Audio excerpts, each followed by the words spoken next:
बिस्मिल्लाहिर्रहमानिर्रहीम। इब्तिदा में तहरीक आज़ादी कश्मीर के बानी रहनुमा हुर्रियत रहनुमा सैयद अली शाह गिलानी अब से कुछ लम्हात कबल इंतकाल कर गए। इन्ना लिल्लाहि व इन्ना इलैहि राजिऊन। बड़ी खिदमात, बड़ी एक एफ़र्ट, लिटरली मुहावरतन नहीं बल्कि एक्चुअली अपनी पूरी ज़िंदगी ये कश्मीर कॉज़ और कश्मीर के हुकूक़ की आवाज़ बुलंद करने में, यहाँ तक कि उनकी जो उम्र है, उनका जो बुढ़ापा है, जो ज़ईफ़ी है, जो भारतीय मज़ालिम की इंतहा है, ख़ास तौर पे आप 5 अगस्त से तो जानते हैं, पिछले साल से जो अपने उरूज पर पहुँच गए सारे मामलात, वो सब भी उनको उनके अज़म को हरगिज़ भी मुतज़लज़ल ना कर सके। अल्लाह ताला ग़रीक़ रहमत करे। ज़ाहिर है यकीनन कश्मीर की तारीख़ जब भी लिखी जाएगी इस नाम के बग़ैर वो फ़हरिस्त मुकम्मल हो ही नहीं सकती, तारीख़ मुकम्मल नहीं हो सकती।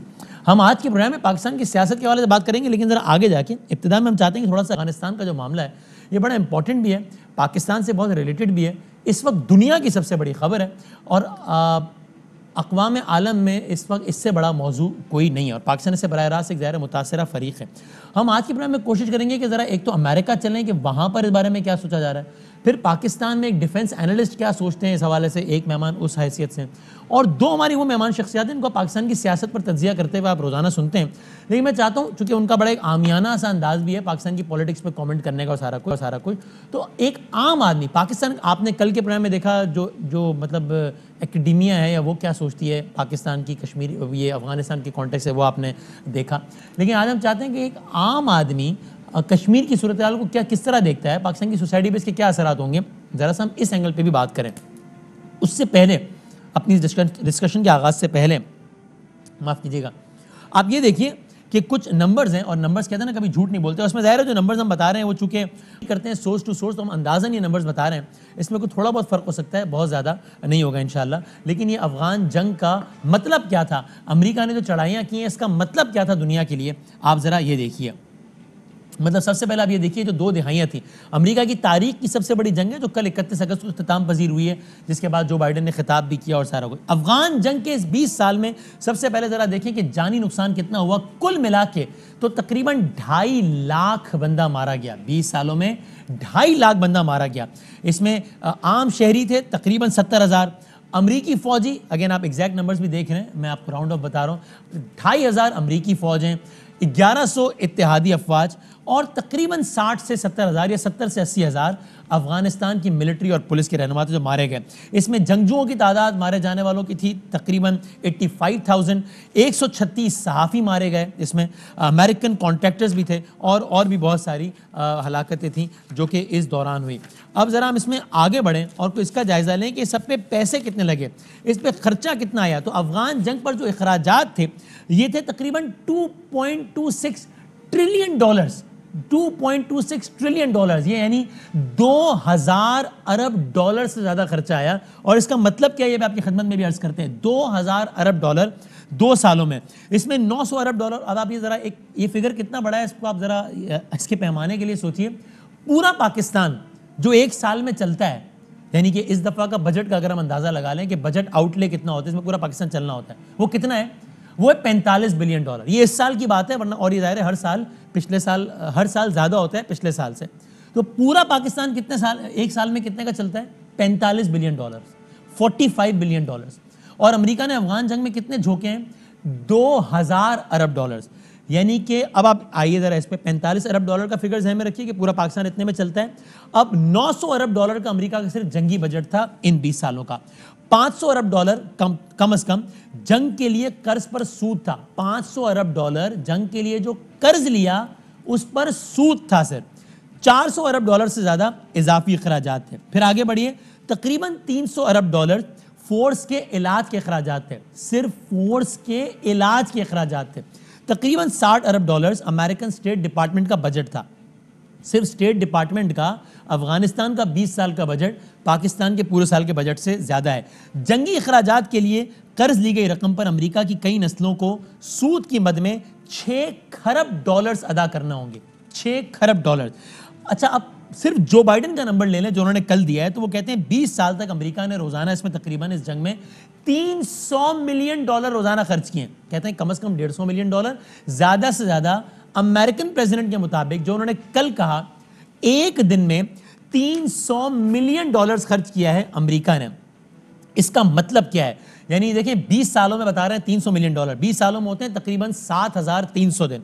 तो इसका मतलब ये कि अमेरिका ने रोजाना $300 मिलियन यानी कि एक घंटा पिछले 20 सालों में फी घंटा अमेरिका ने $12 मिलियन से ज्यादा खर्च किया है। फी मिनट अमेरिका ने $2 लाख खर्च किए अफगानिस्तान में, $2 लाख। फी सेकंड अमेरिका ने तकरीबन $3,500, पाकिस्तानी 5 लाख रुपया समझ लीजिए फी सेकंड खर्च हुआ है अफगानिस्तान में पिछले 20 सालों में। और अफगान जंग में अमेरिका के जो 20 साल के खराजात हैं, यानी पाकिस्तान का जो मौजूदा बजट है ये उसके 48 सालों के खराजात से ज़्यादा है। पाकिस्तान अभी जितने में चलता है, इस तरह पाकिस्तान तकरीबन 50 साल चल जाए, 50 साल चल जाए तो ये अमेरिका का सिर्फ अफगानिस्तान के जंग का बजट है।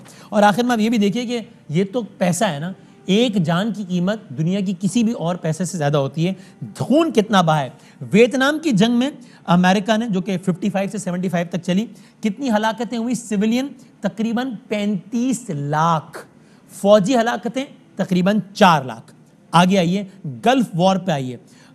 कुवैत और इराक में सिविलियन हलाकतें हुई 4,500, फौजी हलाकतें 300, कुवैती अफवाज 4,200 और इराकी अफवाज तकरीबन 45,000।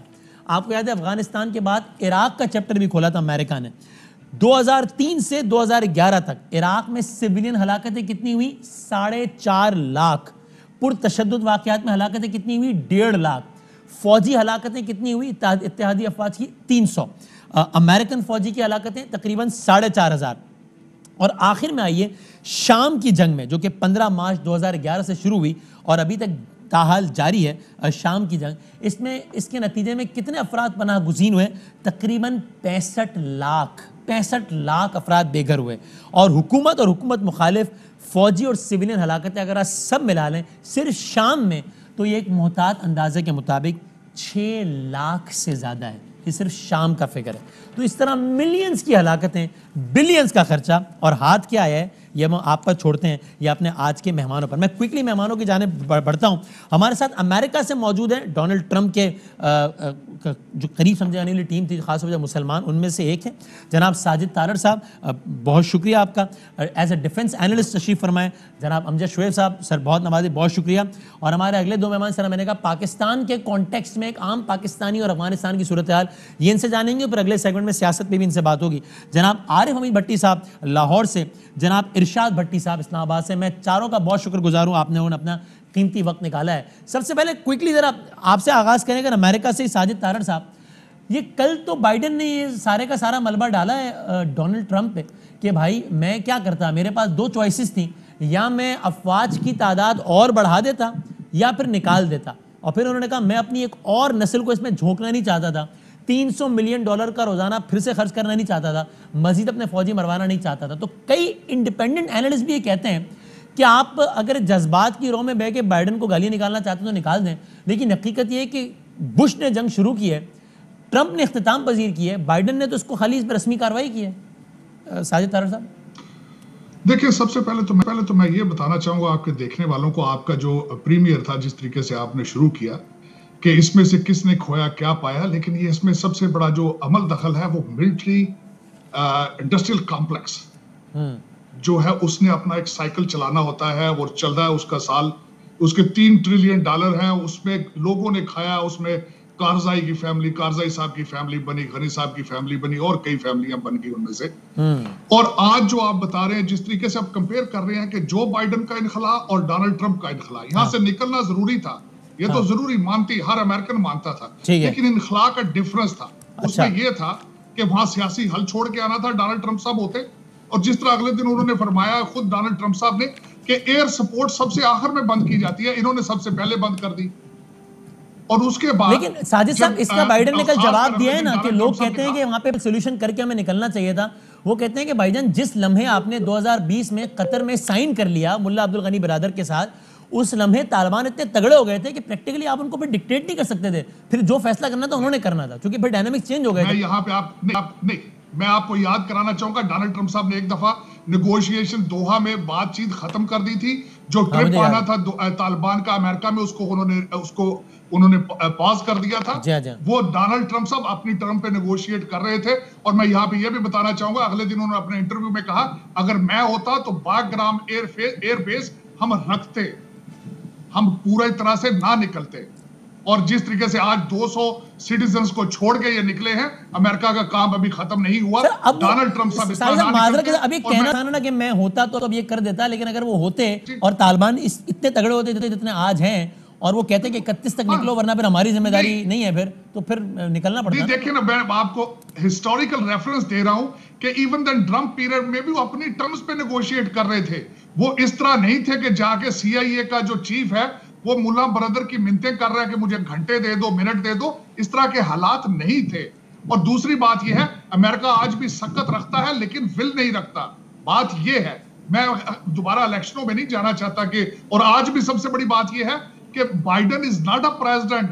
आज भी शॉर्ट कॉल्स हो रहे हैं ओबामा साहब के, और सारी कैबिनेट उनके एडवाइजर हैं। और आप ओबामा साहब की फॉरेन पॉलिसी देख लें, किस तरीके से चाइना ने उसको अब्यूज किया, किस तरीके से रशिया ने अब्यूज किया। तो ये बताएं, आपके ख्याल में where did he go wrong? Biden से असल गलती कहां हो गई? अगर सबको ये बात समझ में आ रही है कि इस पॉलिटिकल सोल्यूशन करके निकलना चाहिए था, तो बाइडेन को इतनी सादा बात क्यों समझ में नहीं आई? देखिए, सबसे बड़ी बात यह है, इनको यह समझ क्यों नहीं आ रहा कि अगले दिन जब ये बच्चों की डेड बॉडियां रिसीव करने गए हैं, वहां खड़े होकर अपने बच्चे को ब्रैग करते रहे हैं। ये तो दिन ब दिन गलतियां करते हैं, और इनका एजेंडा नहीं है। नॉर्दर्न बॉर्डर बंद है, सदर्न बॉर्डर खुला है, मैक्सिको खुला है। इनकी प्रायोरिटीज सोशलिज्म है, इनकी प्रायोरिटी फॉरेन पॉलिसी थोड़ी है। ये तो रिपब्लिकन का इशू होता है। पैट्रियटिज्म, नेशनलिज्म जो है वो तो रिपब्लिकन पार्टी के मैंडेट का हिस्सा है। अच्छा, पेंटागन जो है वो तो रिपब्लिकन पार्टी का मैंडेट है। ये अमेरिका से ओपिनियन आ गया। अब जरा मुझे पाकिस्तान आने दें, हमारे साथ रहे पहले अमजद शुएब साहब की तरफ, कि अमजद साहब आप इसको बैठे हुए किस तरह देखते हैं कि ये किसी पार्टी का मसला है कि डेमोक्रेट ये करता है, रिपब्लिकन ये करता है, ये किसी इंडिविजुअल का मसला है कि ट्रंप ऐसे करता है और बाइडेन ऐसे करता है, या ये एक रियासत का मसला है जो किस तरह सोचती है और उसके फैसले होते हैं, बाकी आगे कोई भी हो? बिस्मिल्लाहिर्रहमानिर्रहीम।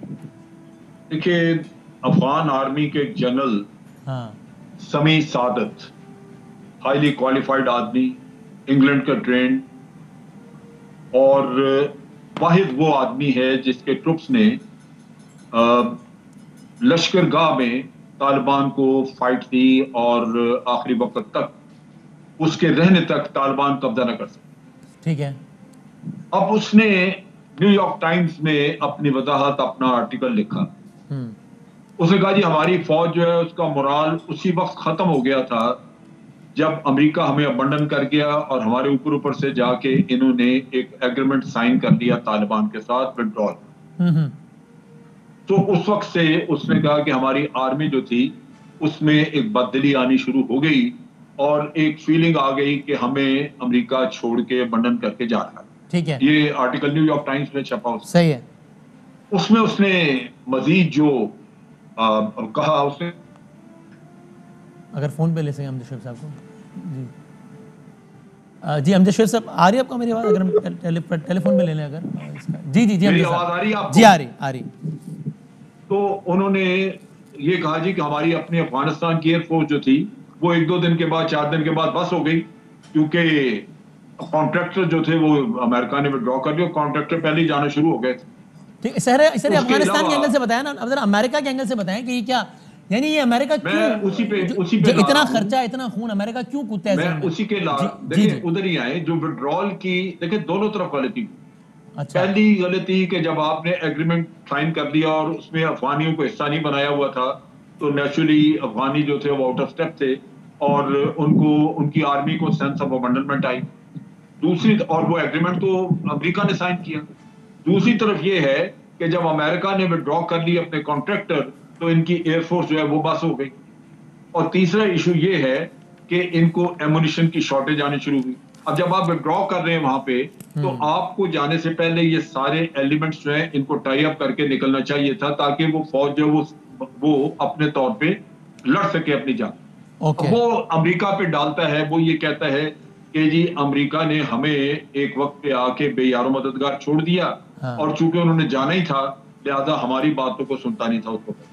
लेकिन वो अपने आप को भी किसी हद तक ब्लेम करते हैं। वो कहते हैं जी हमारी फौज में करप्शन बहुत थी और अशरफ गनी साहब जो है वो अपनी मर्जी के लोग लगाते थे, खुशामदी जो उनके थे उनको लगाते थे हायर प्रोमिनेंट ओहदों पे, और वो ये नहीं करते थे कि काबिलियत की बुनियाद पे लगाएं। और उसके साथ साथ उसने ब्लेम किया डिसीजन मेकिंग को। उसने कहा ना अमेरिकन हायरार्की को सही डिसीजन कर रही थी हमारे लिए और ना ही अशरफ गनी गवर्नमेंट को डिसीजन कर रही थी। नतीजा ये कि अक्सर मौकों पे फौज में जो ऊपर से गाइडेंस या रहनुमाई चाहिए थी वो नहीं मिल रही थी, लिहाजा हम इस काबिल नहीं थे कि हम जंग लड़ सकते। बिल्कुल। अच्छा, अब जरा मुझे ओके सही, अब मुझे मासिस का एक ओपिनियन लेने दें पाकिस्तान में क्या है, जरा मैं यहाँ से शुरू करता हूँ। आर्य भट्टी साहब आपसे आगाज करता हूँ, आप बताएं, यानी आपको क्या लगता है कि आम आदमी, चूंकि ये अफगानिस्तान का इशू इतना तो ना कि आम आदमी भी अपने तौर पर इस पर कोई ना कोई तज्जिया इस पर रखता है, कोई भी रहा है, तो आपको ये लगता है कि पाकिस्तान में मासिस में वो तबका जो कि बहरहाल एक बड़ा तबका है जो अमेरिका मुखालिफ जज्बात रखता है, उनके लिए बड़ी एक ज़बरदस्त स्टोरी है, आइडियल स्टोरी है, और इसी तरीके से किसी भी हवाले से मजहबी रुझानात रखने वाले जो मासिस हैं उनके लिए बड़ा एक यानी उनके लिए बड़ा मॉरली इनकरेज हुए हैं वो, जिसके अपने जो असरात हो सोसाइटी में एक अलग बात है सारा। भट्टी साहब, आरिफ साहब। बिस्मिल्लाहिर्रहमानिर्रहीम। वसीम, एक तो आपने बयानिए में जो फिगर्स बताए उसमें आपने बड़ी मेहनत की, उससे ये कंफर्म हो गया कि अमेरिका वाहिद दहशतगर्द है जो दुनिया में मौत बांटता है, मौत बांटता है। मैं गुजारिश है कि मैं डोनाल्ड ट्रंप आए, 4 प्रेसिडेंट रहे, मैं इनकी आसान लफ्जों में आपका नाम मासूमाना सवाल करता हूँ। हमारे जो दूसरे गेस्ट हैं वो माइंड कर लेते हैं जब उनका नाम लेता हूँ, हालांकि मेरे लवली भाई हैं। अमेरिका का हिसाब ये है, नानी ने खसम किया, भैड़ा किया, करके छड़ दिता और भैड़ा किया। और भाई तुमसे पहले रशिया का क्या हाल था और तुमने कामयाब नहीं होना था।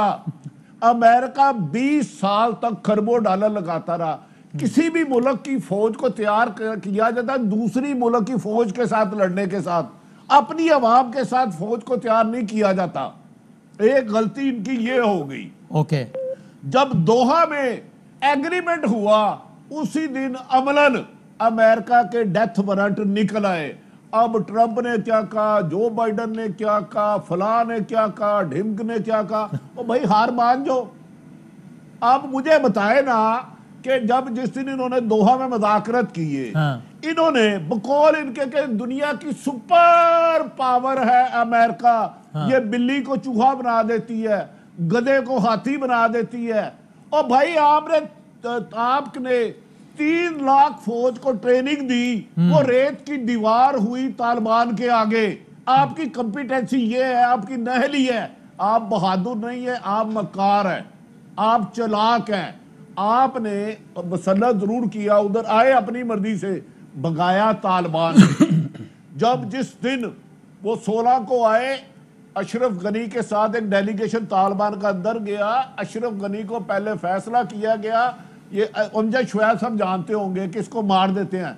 फिर उन्होंने कहा नहीं भाग जा, और साथ ये कहा कि आपको जिस अमेरिका के लिए तुमने अफगानिस्तान को बारूद की हवा बनाया है, अगर वो पनाह ना दे फिर पाकिस्तान अफगानिस्तान आ जाना, आपको पनाह देंगे। तो ये तो भाई लड़ने के लिए, अमन कायम करने के लिए गए थे 20 साल।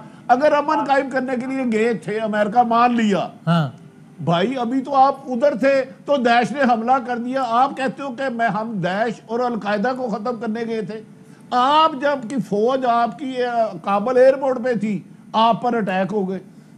अलकायदा को खत्म करने गए थे, दाइश तो बाद में पैदा हो गई ना। जब घुसे थे तब कह रहे थे अलकायदा को नहीं छोड़ेंगे, निकले तो कह रहे थे दाइश को नहीं छोड़ेंगे। तो ठीक है, मैं आता हूँ दोबारा। इरशाद भट्टी साहब से भी जरा कुछ इरशाद फरमाएं। सही, ये सिर्फ अपने आप को नहीं छोड़ेंगे अब। अच्छा इरशाद भट्टी साहब, मैं आगे एकदम चाह रहा हूँ, इसका पाकिस्तान की सोसाइटी पे कोई इम्पैक्ट होगा इरशाद साहब, और अगर होगा तो क्या आपके ख्याल में इस सारी डेवलपमेंट का जो पाकिस्तान के बिल्कुल पड़ोस में हो रही है? देखिए, पहली बात तो ये है कि सैयद अली गिलानी साहब इंतकाल कर गए, अल्लाह उनकी मग़फ़िरत करे, बख्शिश फरमाए। ये बिलाशुबा कश्मीर, मकबूजा कश्मीर और कश्मीरियों के लिए एक बहुत बड़ा नुकसान है, और अल्लाह उनकी फैमिली और तमाम कश्मीरियों को सब्र अता करे। दूसरी मोहसिन पाकिस्तान डॉक्टर अब्दुल कदीर खान साहब की तबीयत नासाज है, अल्लाह उनको सेहत दे, और अल्लाह ताला अब तो वो अक्सर जिक्र करते हुए रो पड़ते हैं कि मुझे आखिरी चंद साल अपनी मर्जी के मुताबिक गुजारने दें, तो अल्लाह ताला उनके लिए आसानियां पैदा करे। वो पाकिस्तान के बिलाशुबा मोहसिन है, और हमने हमेशा मोहसिनों के साथ कोई अच्छा सलूक नहीं किया। अब आ जाइए इस बात पे। वियतनाम का क्या कसूर था? मैं आरिफ हमीद भट्टी साहब की बात आगे बढ़ाते हुए कि अमेरिका दहशतगर्द भी है, अमेरिका ने ये तबाही फैला दी, एक तरफ असला बेचता है, दूसरी तरफ अमन बेचता है, एक तरफ डिक्टेटर्स को प्रमोट करता है, दूसरी तरफ जमहूरियत के नारे मारता है। कौलो-फिल में तजाद है, मुनाफकत और झूठ है। वियतनाम का क्या कसूर था? लीबिया का क्या कसूर था? इराक तो शाम का क्या कसूर था? और इराक पर तो पहले हमला कर दिया, बाद में जवाब ढूंढे। और हामिद करजई और अशरफ गनी जैसी कुठपुतलियां हुकूमतें बनाकर और आखिर पे ये कह देना कि 3 साल हम 20 साल हमने किया, हम जज्बा पैदा नहीं कर सके उस अफगान फोर्स में। तो ये 20 साल क्या करता रहा? इधर जज्बा नहीं पैदा कर सके, उधर शाम में बशार अल-असद को नहीं हटा सके, अफगानिस्तान में जो है वो हटा सके, मतलब इराक में वेपन तो मास डिस्ट्रक्शन नहीं ढूंढ सके। कुछ भी नहीं था ही कुछ ना, झूठ था ना, झूठ का सारा। कहीं तेल लूटना था, कहीं मादनियात लूटनी थी, कहीं डॉलर्स लूटने थे, कहीं इसराइल को मजबूत करना था, कहीं कुछ और करना था। मकसद और है, कुछ और है। ये एक बदमाश जैसे होता है ना, और वो सरकारी सांड टाइप बदमाश होता है जो ताकत में अंधा हो जाता है। तो वो हमारे साथ देख ले क्या किया, 75,000 शहादतें, खरबों का नुकसान, और हमें अभी भी डू मोर। अभी तक इनखला हम कर रहे हैं, भुगत हम रहे हैं, और हम अभी तक भी अगर इसको इस नजर से देखें तो बाइडन साहब को इतनी अल्लाह ने इखलाकी जुर्रत नहीं दी या उनके रब ने कि वो एक फोन करके तो इस एक्नॉलेज कर लें प्राइम मिनिस्टर को। हमने क्या नहीं किया इस पर, इन जंगों में लड़ लड़ के गलतियां हुई हम। लेकिन जरा अगर आप इस बात करना चाहते हैं, इसी पे कर लेते हैं। इस सब के बाद भी आपको इस सुपर पावर, इन्वर्टेड कॉमास में मैंने कहा है सुपर पावर, के मिजाज में कोई तब्दीली होती नजर आती है? मुझे तो फिर भी नहीं लगता। आपको लगता है? नहीं, अब तब्दीली नजर, अब ये डायरेक्ट कहीं नहीं जाएंगे। अच्छा। ये एक तय हो गया है। अब ये इनडायरेक्ट लड़ा करेंगे। ड्रोन अटैक्स, खुदा ना खास्ता अल्लाह करे मैं गलत हूं, ड्रोन अटैक्स पाकिस्तान पर भी मुझे लगता है कि दाश के पीछे लगते हुए ड्रोन अटैक्स अफगानिस्तान में भी लगता है। ये अब बैठकर उधर से अपने पेंटागन से और वाशिंगटन से बैठकर करेंगे। पाकिस्तान में इंपैक्ट आपने एक बड़ा खूबसूरत कहा था। पाकिस्तान में गुज़श्ता 15 रोज में दहशतगर्दी के 13 वाकयात हुए हैं, 13 सिविलियन जिसमें शहादतें हुई हैं, 7 हमारे जवान और अफसर शहीद हुए हैं, 11 दहशतगर्द मारे गए हैं। तो ये सारे जो अफगानिस्तान में हैं, हम देखें ना, दाश है, अलकायदा है, तालिबान का डीएनए एक है, इनकी अक्सरियत है, इन सबको अमेरिका ने पैदा किया है। आप इनकी हिस्ट्री देख लें, कहीं सारों को पहले प्रमोट किया, सारों को पहले लड़ाया। कभी वो रेगन का आपने नहीं सुना हुआ था, वो जब ये इधर से गए मुजाहिदीन तो उन्होंने कहा कि हमारे तो 4 फादर्स हैं, हमारे तो मोहसन हैं, और फिर वही मोहसन जो उनके मदर ऑफ द बम मारे और उनको किया एक उसामा के लिए 2 लाख बांधे। और हमारे साथ क्या चीट क्या किया, उसामा एबटाबाद से निकाला तो क्या किया, धोखा, उधर से क्या किया धोखा, उधर से क्या किया धोखा। जैसे करते हैं ये चक्कर जो चढ़ाए हुए थे ना दुनिया को, या वापस बाइडन को तो और ट्रंप को और अमेरिका को वापस। मैं जरा एक कंक्लूडिंग रिमार्क्स है, बाकी तो मेहमानों से लूं, फिर आप दो से मैंने आखिर में जरा क्विक सी एक पॉलिटिकल उस पर बात करनी है अगले सेगमेंट में। तो ये बताएं साजिद तारड़ साहब, अमेरिका से बाहर या कम से कम दुनिया के से पाकिस्तान में तो इसको किसी पार्टी या इंडिविजुअल की नज़र से नहीं देखा जाता, इसको अमेरिका की नज़र से देखा जाता है, जो कि एक बदमस्त हाथी है, जो कि जहाँ जो चाहता है वो करता है, जिसको इससे मसला नहीं है कि जमहूरियत कहाँ या जमहूरियत कहाँ नहीं। वरना तो दुनिया के कितने बड़े बड़े मुसलमान ममालिक हैं जहाँ जमहूरियत नाम की भी नहीं है, अमेरिका उनके साथ खड़ा है, जहाँ इंसानी हुकूक का बेड़ा करके अमेरिका साथ खड़ा है। तो दुनिया से बाहर तो उसको इस तरह देखा जाता है ना, तो आप क्या कहेंगे इसमें? देखिए, सबसे पहले तो एक बार मैं शुरू तो मुझे यहाँ से करना चाहिए था। आज का पैनल बड़ा मेरा सारा फेवरेट है। अच्छा। अमजद साहब भी और खासकर मेरे भट्टी बरादरान। मैं भट्टी साहब को एक खास कर कहना था कि भट्टी साहब गांड लग गई है, कोई शक नहीं। वो कहते हैं ना, बहुत बेआबरू होके तेरे पूछे से हम निकले, वो हो चुके। अच्छा। अब उसमें ये जो मैं अगली आपको बात की, मैंने अपने पिछले जवाब में भी ये कहा था बगैर पार्टी बेसिस पे कि इसमें पिछले ये 21वीं सदी का सबसे बड़ा मजाक था, सबसे बड़ा। इसमें इराक भी इंक्लूडेड है, लिबिया इंक्लूडेड है ये। और इसका मूजब क्या है? इसका मूजब अमेरिकन मिलिट्री इंडस्ट्रियल कॉम्प्लेक्स है। यहां पे दोनों पार्टियां उनकी जेब में है। इस वक्त लॉकहीड मार्टिन, नॉर्थरॉप ग्रुमन, ये सारे हमारी गवर्नमेंट से ज्यादा स्ट्रांग है। और उसमें अब मैं ये बता रहा हूं, जिस तरह अभी भट्टी साहब ने फरमाया, ड्रोन अटैक्स। और मैं यहां पे ये जरूर आज मेंशन करना चाहूंगा, I am Republican and not only Republican, I am a Trumpster. Donald Trump के पीरियड में 4 साल एक भी कॉन्फ्लिक्ट, एक भी जंग शुरू नहीं हुई। और Donald Trump was the president who was against going into Iraq. He was against in the Iraq war. In Afghan war, और ईरान को भी ही वांटेड टू डील डिफरेंटली। सबसे बड़ी बात यह है इस 21st सेंचुरी में जंगे सोल्यूशन नहीं है। आजकल के जो तालीम याफ्ता लोग हैं वो एम्बार्गोज और सैंक्शंस और इकोनॉमी के साथ चीजों को डील करना चाहेंगे। अफसोस के साथ ये मैं कहूंगा कि आजकल जो हमारी रजीम अमेरिका में बैठी है, their priority is not that, their priority is socialism, their priority is different. और सबसे एक मैं जो कंक्लूड करना चाहूंगा, America is facing internal issues. America की फॉरेन पॉलिसी इस वक्त रडार पे मौजूद नहीं है। They are facing internal issues. आधा अमेरिका समझता है कि Joe Biden is not their president, election was stolen from them. और फॉरेन पॉलिसी पे हमेशा मुल्क उस वक्त तवज्जो देते हैं जब अंदर से अमन के आपको वोट ऑफ कॉन्फिडेंस हासिल हो, अंदर अवाम आपके साथ हो, तब आप तवज्जो। बड़ा इंटरेस्टिंग है कि अमेरिका से हमारे पास तजिया आ रहा है कि भाई प्रायोरिटी इंसानी जाने पैसे ये सब नहीं है, पैसा है, ताकत है, इक़्तिदार है, और वो तोसी पसंदाना अज़ाइम है, असलहा बेचना है, वहाँ के इस्टेब्लिशमेंट के मकासद सारा कुछ। आखिरी आप कमेंट कर दें अमजद शुएब साहब, ये अब पोस्ट 31 अगस्त, आज पहला दिन है, उसके बाद ये दुनिया एक मुख्तलिफ दुनिया होगी या एक पुरअमन दुनिया होगी? आपके ख्याल में ये निज़ाम मुमलिकत ये या जो अमन है दुनिया का, ऐसे ही बस मुतासिर होता रहेगा गाय बगाए? देखिए, अमेरिका यहाँ पे इन्फ्लुएंस रखना चाहेगा। चाइना की वजह से अमेरिका नहीं चाहेगा कि अफगानिस्तान उसको प्लेट में रख के दे दिया जाए, स्टेबल अफगानिस्तान।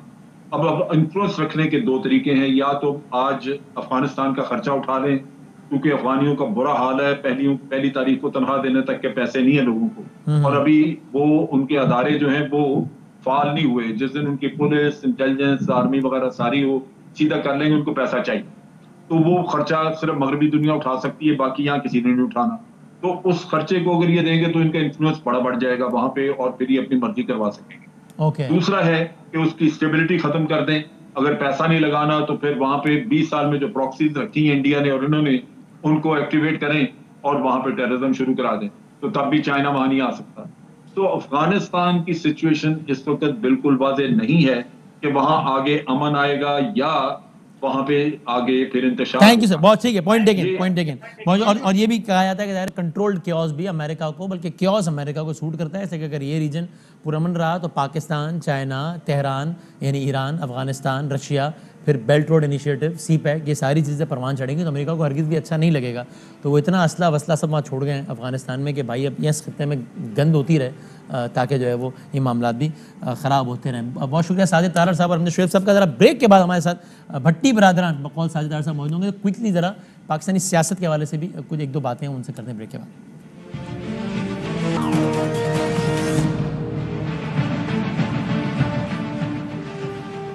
ज़रा थोड़ा सा जाते जाते हम सियासत पे ही बात कर लें भट्टी बरादरान से। जनाब इरशाद साहब, शहबाज शरीफ साहब ये समझते हैं कि मुल्क के मसाइल का हल एक जमात नहीं कर सकती, कौमी हुकूमत बनानी पड़ेगी, अगला इलेक्शन जो भी पार्टी जीते लेकिन कौमी हुकूमत होनी चाहिए। मरियम बीबी कहती है इस हुकूमत से तो बात भी नहीं करनी चाहिए। शहबाज साहब समझते हैं कि जनाब अफगानिस्तान के हवाले से जो रियासत पाकिस्तान की पॉलिसियों में बताई जाए और फिर हम सब मिलकर उस पर अमल करेंगे। मरियम नवाज शरीफ साहब और नवाज शरीफ समझते हैं कि भाई नहीं, जो पॉलिसी बनाने वाले हैं वही तो असल मुजरिम है, उन्होंने तो इलेक्शन चोरी किया सारा। ये इतने फ़र्क के साथ, इतनी कन्फ्यूजन के साथ नून लीग का क्या होगा इंतखाबी सियासत में जब आगे इलेक्शन लगा हुआ 1-1.5 साल में? पहले तो एक वैसे मैं आज सोच रहा था कि शहबाज शरीफ साहब चचा हैं, नवाज शरीफ साहब वालिद हैं, मरियम नवाज साहबा एक की भतीजी एक की बेटी हैं, हमजा शहबाज एक का बेटे हैं और बाकियों एक के भतीजे हैं, ताया हैं उनके। ये एक घर है, तो ये जो सारी बातें बाहर करते हैं ये घर में एक मरतबा तय क्यों नहीं कर लेते, ये कन्फ्यूजन दूर क्यों नहीं कर लेते कि भाई करना क्या है। यानी घर की बात है ना, किसी नाश्ते पे बैठे सारे वीडियो लिंक पे नवाज शरीफ साहब को लें और सारी बातें तय कर लें कि आइंदा हमने ये करना है। नहीं, वो कहते हैं तो इख्तिलाफ राय जमहूरियत का हुस्न है ना, तो उनकी अपनी राय है। नहीं, जमहूरियत एक घर में थोड़ी सिमट के आ गई है। सारी सिविलियन बालादस्ती जमहूरियत वोट को इज्जत दो एक घर में आ गई है। बाकी हम सारे जो है हम डिक्टेटर हैं, है ना, ऐसे ही लग रहा है ना, बाकी सारे डिक्टेटर है, वर्दियां पहन के फिर रहे हैं 24 करोड़। तो बात ये है कि ये गुड काप बैड काप है। बात ये है कि ये सारा स्क्रिप्टेड है। आप मुनाफिकत और झूठ की आला मिसाल देखिए। इलेक्शन होते हैं, मुस्लिम लीग नून कहती है कि इलेक्शन चोरी हो गया है, सारी अपोजिशन साथ मिल जाती है, कहती है इलेक्शन चोरी हो गया है, मुसल्लत किया गया है, सिलेक्टर हैं, ये सिलेक्टेड हुकूमत आ गई है, पहले दिन ही बिलावल कह देते हैं, फिर उसके बाद सारे उसको हम नवा हो जाते हैं। और असल मुजरम हैं, असल जो हैं किरदार हैं वो सिलेक्टर्स हैं, और फिर खलाई मखलूक, और फिर उसके बाद वो जो ना नजर आने वाले लोग, और फिर उसके बाद कुटपुतली तमाशा करने वाले पीछे लोग, और फिर सारे फिर एक्सटेंशन भी दे दी सारा एक नहीं इतनी जल्दी ना आए, जल्दी मुझे एक दो मौजूद जल्दी से बात करें ना जरा, इसको थोड़ा नहीं, मैं सिर्फ एक दो जुमले ये सारा कुछ करते हैं, करने के बाद एक डेवलप करते हैं, उसके बाद अचानक एक्सटेंशन का मामला आता है, उनको एक्सटेंशन दे देते हैं। नवाज शरीफ साहब खुद कुरान पर हलफ लेते हैं और अपने 7-8 वो सियासतदानों से, और मरियम नवाज साहबा खामोश हो जाती हैं। फिर उसके बाद शहबाज शरीफ साहब आगे निकलते हैं और करते हैं। उसके बाद दोबारा जब मेरे दोस्त और जुबैर उमर साहब गुलाब जामुन खाने जब जाते हैं, जब आर्मी चीफ उनको कहते हैं कि भाई अपना जो सियासी मामलात हैं वो पार्लियामेंट में करें और अदालती मामलात अदालतों में करें, तो तब फिर बयानिया जागता है, तब फिर वो आप समझते हैं कंसिडर्ड पॉलिसी है अपने फायदा हासिल करने। ठीक है, मैं क्विकली अब नहीं, ये गुड काप बैड काप है, स्क्रिप्टेड है सारा कुछ, एक घर की सारी पॉलिसी। और आखिर पे आप इसलिए कर रहे हैं, आप इसलिए शहबाज शरीफ साहब और वो सारे कर रहे हैं कि एक तरफ से दबाव है, दूसरी तरफ से झुकाव है, ताकि कोई 20 फायदा लेने के लिए। आरिफ हमीद साहब आप इस पे बताएं, अगर इलेक्शन नहीं तो कौमी हुकूमत बनाई जाए तो हमें भी शामिल किया जाए, हम बहुत कुछ गलत कर चुके हैं। आरिफ हमीद साहब, ये पीडीएम ने ये लॉन्ग मार्च का क्या नारा लगाया है, क्यों लगाया है, ये क्या होगा, ये क्या है? इस्लामाबाद आएंगे, वसीम गुजारिश है, साजद तारड़ साहब चले गए, नंबर 1 तो अमेरिका की कंड नहीं लगी, लगाई गई। दूसरा, मैं एक आपको बताऊं, तालिबान अभी जीते नहीं, तालिबान का इम्तिहान शुरू हुआ है, अमेरिका जरूर वहां से गया है, CIA मुसाद और रा अभी है। अब हम आ जाते हैं इनके लॉन्ग गुआचे की। नहीं लॉन्ग मार्च पे कह रहा हूं मैं इनके, अच्छा मैं क्या लॉन्ग गुआचा, वो मुसरत शहीन का गाना, जो आपके दूसरे गेस्ट है ना उनकी जवानी का गाना है, उनका नाम लेना ममनू है मेरे जैसे कमजोर रिपोर्टर के लिए। जी, वो कल आपने काशिफ साहब बुरा मान गए थे, वो तो आप नाम जी ठीक है, मैं बुरा बना गया तो मैं उस भाई को नाराज कर ही नहीं सकता, मेरा वो लवली। अच्छा, गुजारिश ये है कि मरियम नवाज ने आज खुद कहा, ना मुफाहमत ना मजामत, हम 2023 का इलेक्शन शफाफ चाहते हैं। शहबाज शरीफ साहब ने स्टेज पे कुछ कहा, मज़ारे कायद पर कहा कि अगली गारंटी दे दो, अल्लाह का वास्ता जे। मैं आपको चैलेंज करता हूं, इनका बयानिया है ही कोई नहीं, बयानिया अल्लाह का वास्ता है, मैं आपको छुड़ा दो। दूसरी बात, अच्छा, आपके दूसरे गेस्ट ऐनक लगा के ज्यादा खूबसूरत लगते हैं, नाम लेना ममनू है क्योंकि कुछ रेड लाइन सीनियर तजियाकार कहते हैं, बस कहते हैं घर में इकट्ठे बैठ जाए। उन्हें ये पता ही नहीं, जब मियाँ शरीफ अल्लाह जन्नत नसीब करे जिंदा थे, उस वक्त से फैमिली के बच्चों में इख्तलाफ है। मरियम नवाज और हमजा साहिबा एक टेबल पे नहीं बैठ सकते, मेरे मोहतरम नहीं बैठ सकते। तो फिर बात कैसे सिर्फ लड़ाई ये है कि नवाज शरीफ चाहते हैं कि अपने जानशीन शहबाज साहब के हवाले कर दूं खून लीग, नून लीग, माफी चाहता हूं, खून निकल गया, माइंड ना कीजिएगा। और मैं माफी कर ली भाई, अब आप तो अमेरिका ही बन गए हो, कितने ड्रोन मारने हैं, बस करो, अब तो चले गया। अच्छा, मेरे सुनो, ये आखिरी मिनट है, आप दोनों क्विकली एक बात करते हैं, पहले इरशाद साहब, पहले आरिफ साहब, क्विकली 1 मिनट है। ये अपोजिशन, ये हुकूमत सारे इशारे दे रही है कि अगले 2 सालों में नैब केसेस निमट जाएंगे और फिर लोग जेलों में होंगे, ऐसा होगा आपके ख्याल में आरिफ साहब? क्विकली ऐसा नहीं होगा, डरा के रखेंगे, धमका के रखेंगे, और अगला इलेक्शन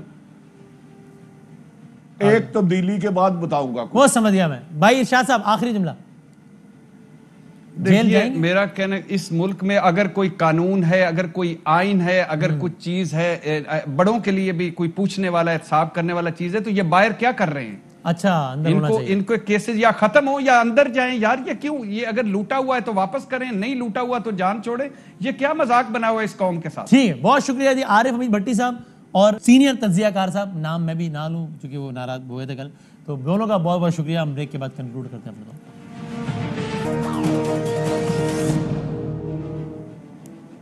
जाते आते मरहूम अली गिलानी साहब की इस क्लिप से शो का इख्तिताम करते हैं। I am not Indian, United States. By birth, I am not Indian. We are under occupation. कोई डर नहीं। हमारा जो काज है वो बहुत मुकद्दस। अहम तरीन खबरें अब एक क्लिक की दूरी पर। आपके पसंदीदा टॉक शोज हों या अहम मुल्की या गैर मुल्की शख्सियात की न्यूज कॉन्फ्रेंसेस, हर लम्हा बाखबर रहने के लिए सब्सक्राइब करें हमारा YouTube चैनल। मौसम की सूरत हाल हो या खेल के मैदान से खबरें, अपने मोबाइल फोन से मुल्की और बैनुल-अक़वामी अहम खबरों तक रसाई के लिए डाउनलोड कीजिए मोबाइल ऐप। बावसूख ज़राए से मुसद्दिका खबरों, तज्ज़ियों और तबसरों से मुस्तफ़ीद होने के लिए विजिट कीजिए पाकिस्तान की सबसे बड़ी न्यूज वेबसाइट www.arYnews.tv। इन सब के अलावा पाकिस्तान का सबसे बड़ा फेसबुक पेज हो, सबसे बड़ा न्यूज इंस्टाग्राम अकाउंट या फिर ट्विटर, ARY न्यूज पहुंचा रहा है खबरें सबसे पहले आप तक, ताकि आप रहें हर लम्हा बाखबर।